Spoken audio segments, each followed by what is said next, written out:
सभापति जी,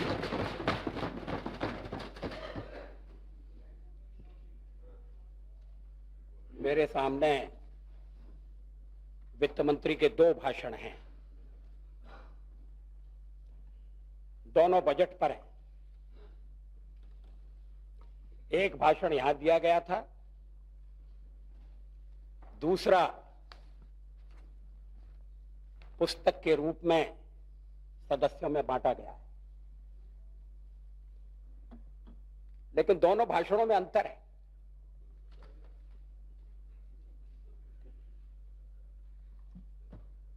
वित्त मंत्री ने बजट पेश करते हुए जो चंद शेर या अशार कहे थे, वो छपे हुए भाषण में नहीं है।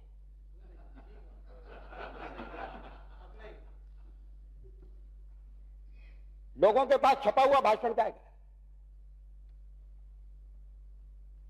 लोकसभा का उनका भाषण एक दस्तावेज का काम देगा, लेकिन उसके लिए खोज करना पड़ेगी, अनुसंधान करना पड़ेगा।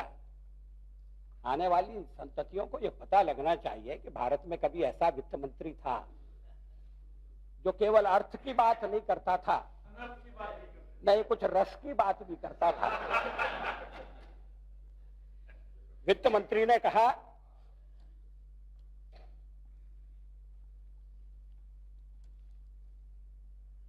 लम्हों ने खता की थी, सदियों ने सजा पाई। कहीं ऐसा तो नहीं है कि जिन लम्हों ने खता की थी वो यही लम्हे हैं और आने वाली सदियों को सजा मिलेगी। वित्त मंत्री जमीन की पस्तियों से आसमान पैदा करना चाहते हैं, हम भी चाहते हैं, लेकिन आसमान की ओर देखते हुए हमारे पांव जमीन से उखड़ना नहीं चाहिए।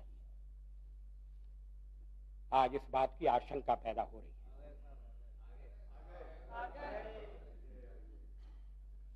वित्त मंत्री हवा के रुख को भी बदलना चाहते हैं। उनकी जवां मर्जी की दाद दी जानी चाहिए। सचमुच में हवा के रुख को बदलने की जरूरत है। लेकिन सभापति महोदय, क्या यह विश्वास पूर्वक कहा जा सकता है कि हवा का रुख बदलने के बाद बदली हुई हवा किश्ती को किनारे पर ले जाएगी या किसी भंवर की ओर ले जाएगी? एक शेर उन्होंने और कहा है, यूनान, मिस्र, रोमा सब मिट गए जहां से। अच्छा होता अगर सरकार गैट को रद्द कर देती और उसके बाद यहां आकर उस शेर को पढ़ती जिसमें कहा गया था कि बहुत से देश मिट गए मगर हम खड़े हैं और हम खड़े रहेंगे। कभी कभी ऐसा लगता है कि वित्त मंत्री के शेर बहुत मौजूद नहीं थे, लेकिन उन्होंने शेर कहा, ये अच्छी बात है। वैसे हमारे सोमनाथ चटर्जी साहब को पसंद नहीं आया था। सभापति जी, मैं बजट पर आना चाहता हूं। I could understand by turning to the translation, he came to another. I said, enough is enough. It's impossible to keep pace with that. And he was not coming to the budget at all because he had nothing to say on that. अध्यक्ष महोदय, वित्त मंत्री ने शेर काफी फैलाकर किए थे और अगर अनुवाद में हमारे कॉमरेड समझना चाहते तो समझ सकते थे, पर उनको समझ में नहीं आ रहा होगा कि शेर शायरी का और ये बजट से संबंध क्या है। लेकिन जैसा अभी दूसरे कॉमरेड ने कहा, बजट भी एक दर्शन है, आर्थिक दर्शन का प्रतिबिंब है। ये बात अलग है कि उस दर्शन से और सत्ता पक्ष के दर्शन से हमारा आज मतभेद है। लेकिन जिस तरह का भारत हम बनाना चाहते हैं, Of the heart. Poetry is the music of the heart.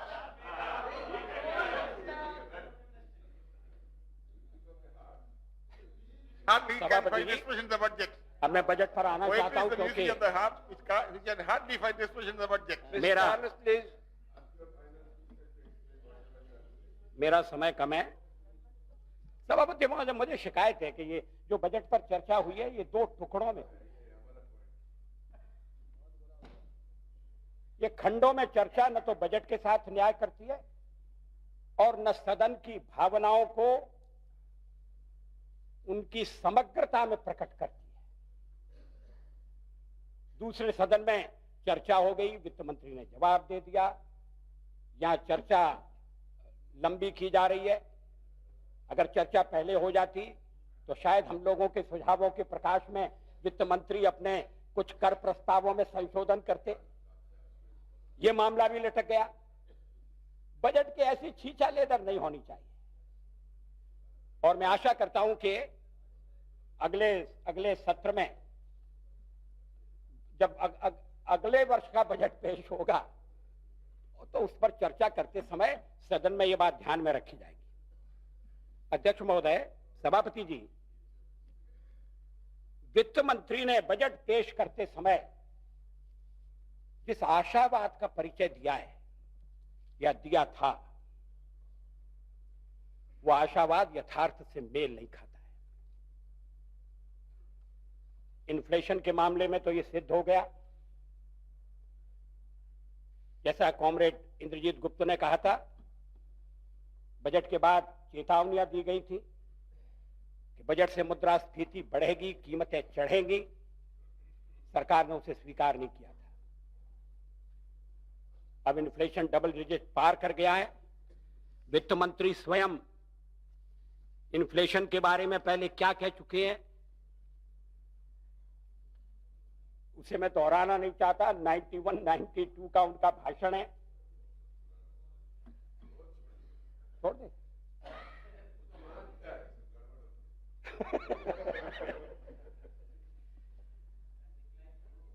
अब निकट भविष्य में मुद्रास्फीति पर रोक लगेगी, इसके आसार नहीं है, क्योंकि आपका जो अनुमान है और पिछले बजट के समय आपने जो अनुमान किए थे उनमें फॉरेन एक्सचेंज रिजर्व के अनुमान को छोड़कर आपके सारे अनुमान गलत साबित हुए। फिस्कल डेफिसिट बढ़ गया, रेवेन्यू डेफिसिट बढ़ गया, कर्जे के बदले में जो आप ब्याज देते हैं उसकी राशि बढ़ गई। यद्यपि वित्त मंत्री ने उस समय के भाषण में इसकी भी आलोचना की थी और कहा था कि यह राशि बढ़ना नहीं चाहिए क्योंकि इससे भी मुद्रास्फीति पर असर पड़ता है। विदेशी मुद्रा का भंडार बढ़ा, अच्छी बात है, और वित्त मंत्री अगर इसके लिए बधाई लेना चाहते हैं तो उसे देने में हम कंजूसी नहीं करेंगे। लेकिन जैसा श्री इंद्रजीत गुप्ता ने कहा कि विदेशी मुद्रा भंडार का विवरण क्या है, किन किन स्रोतों से प्राप्त हुआ है। विदेशी कर्जा दुगना हुआ है पिछले साल में। घरेलू कर्जा भी दुगना हुआ है। घरेलू कर्जा दुगना हुआ है, विदेशी कर्जे में वृद्धि हुई है। अगर वित्त मंत्री इसका खंडन करेंगे मुझे प्रसन्नता होगी। जो आंकड़े हमारे पास हैं उन्हीं के आधार पर हम निष्कर्ष निकालते हैं। अब विदेशी मुद्रा का भंडार किन किन स्रोतों से बढ़ा है, इस संबंध में ट्रांसपेरेंसी होना चाहिए। इसकी बड़ी चर्चा हो रही है आजकल। खुलापन होना चाहिए, ट्रांसपेरेंसी होना चाहिए। मैं तो कहता हूं बजट के निर्माण में भी ट्रांसपेरेंसी लाने की जरूरत है। अब टैक्सों वाला हिस्सा छोड़ दीजिए, कहां कस्टम बढ़ाना है, कहां एक्साइज ड्यूटी घटाना है, इस बात को छोड़कर इस संसद में, इस देश में पूरे बजट पर, बजट के एलोकेशन पर चर्चा होना चाहिए और वो चर्चा लगातार चलती रहना चाहिए। दुनिया के और देशों में ऐसा होता है, जापान में ऐसा होता है, हम क्यों नहीं कर सकते?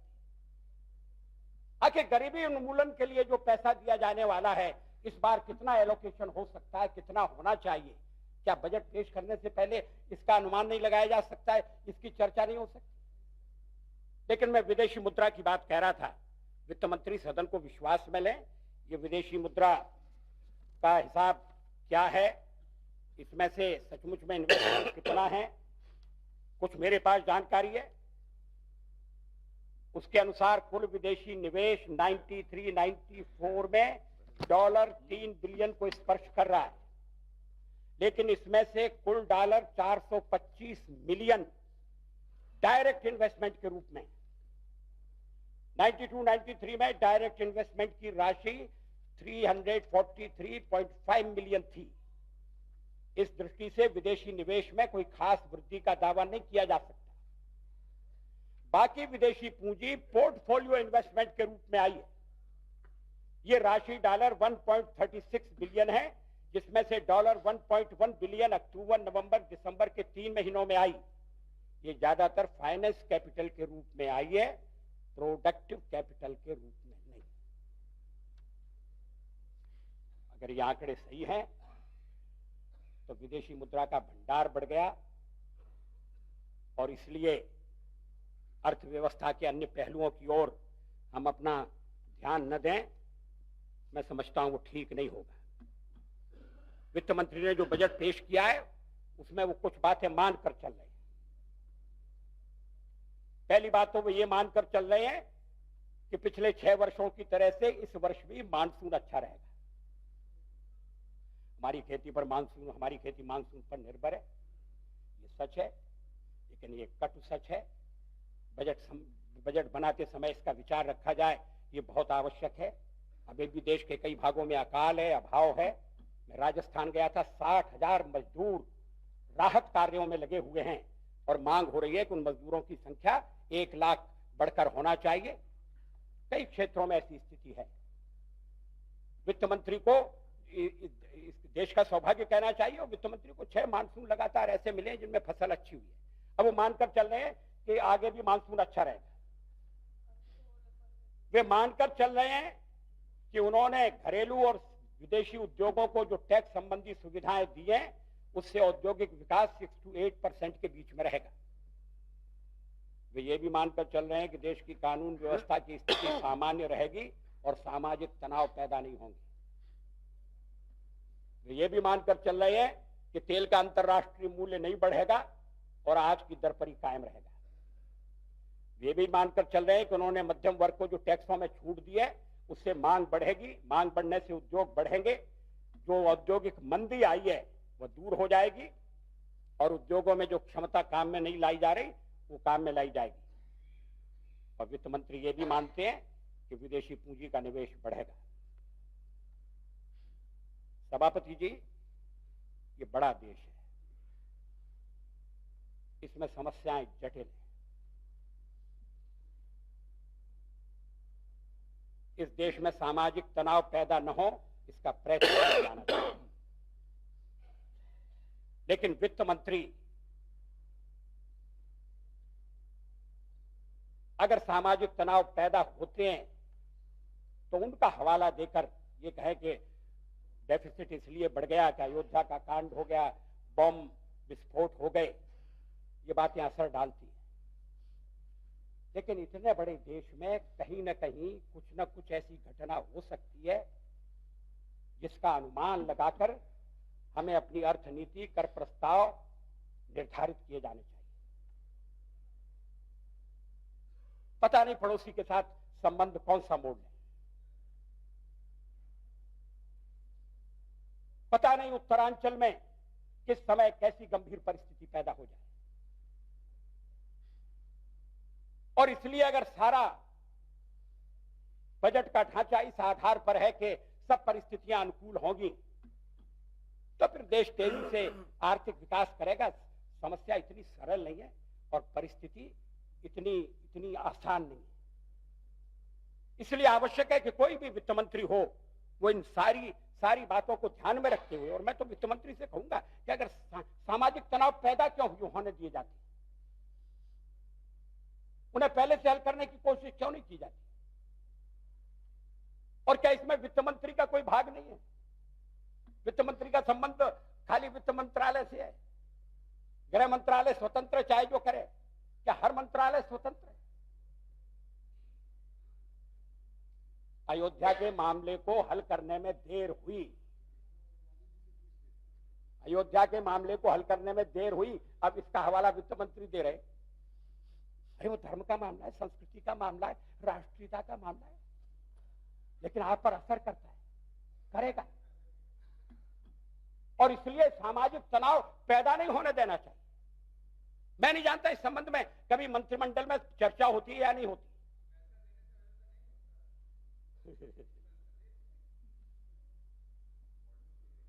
सभापति जी, जो बजट पेश किया गया है हम तो वित्त मंत्री से आशा करते थे कि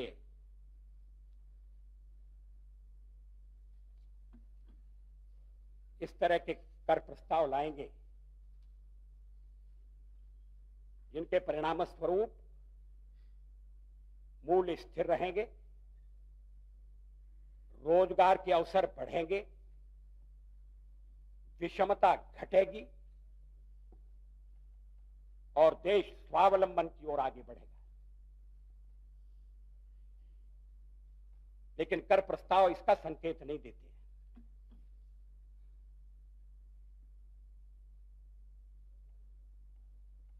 जो उद्योग है उनमें एक मंदी आई हुई है। अनेक उद्योग बीआईएफआर के सामने लाइन लगाकर खड़े हैं, सहायता के लिए खड़े हैं, ऋण लेना चाहते हैं। सरकार अगर ऋण ले रही है तो उद्योग ऋण लेने में क्यों पीछे रहे?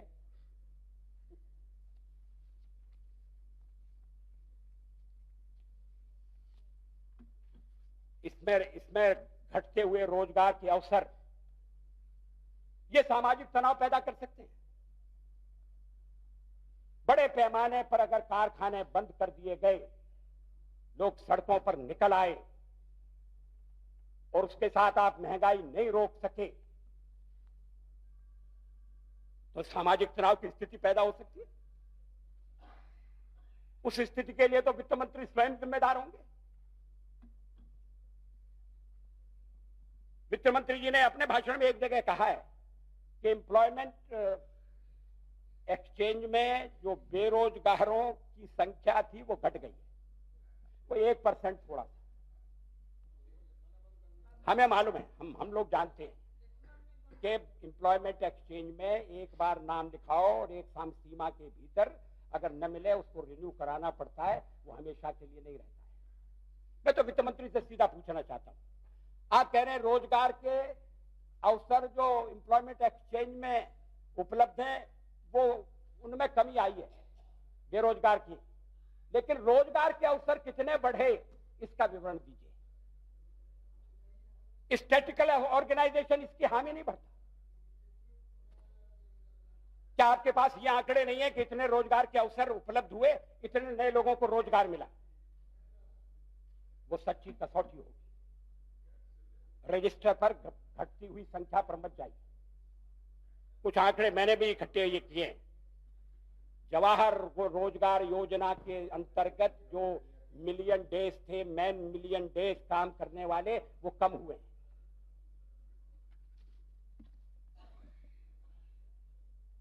गरीबी उन्मूलन की और योजनाओं में भी जो आप धन देते थे उसमें भी कमी आई।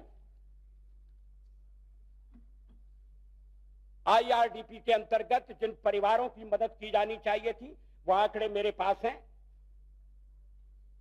89-90 में 3.35 मिलियन ये फैमिलीज हैं जिनको मदद दी गई। 1991 में ये आंकड़ा घट गया 2.90 मिलियन, 91-92 में 2.54 मिलियन और 92-93 में 2.06 मिलियन। और यही जवाहर रोजगार योजना का है। हम जानना चाहेंगे रोजगार के अवसर कहां बढ़ रहे हैं और जिस तरह से पूंजी का निवेश हो रहा है, बड़े उद्योग फलेंगे फूलेंगे, विदेशियों की रुचि भी बड़े उद्योगों में है। सचमुच में उनकी योजनाएं तो छोटे उद्योगों के लिए घातक हो रही हैं। संगठित क्षेत्र इस देश में रोजगार के अधिक अवसर नहीं दे सकता। हम नई टेक्नोलॉजी चाहते हैं, ऑटोमेशन का जमाना है,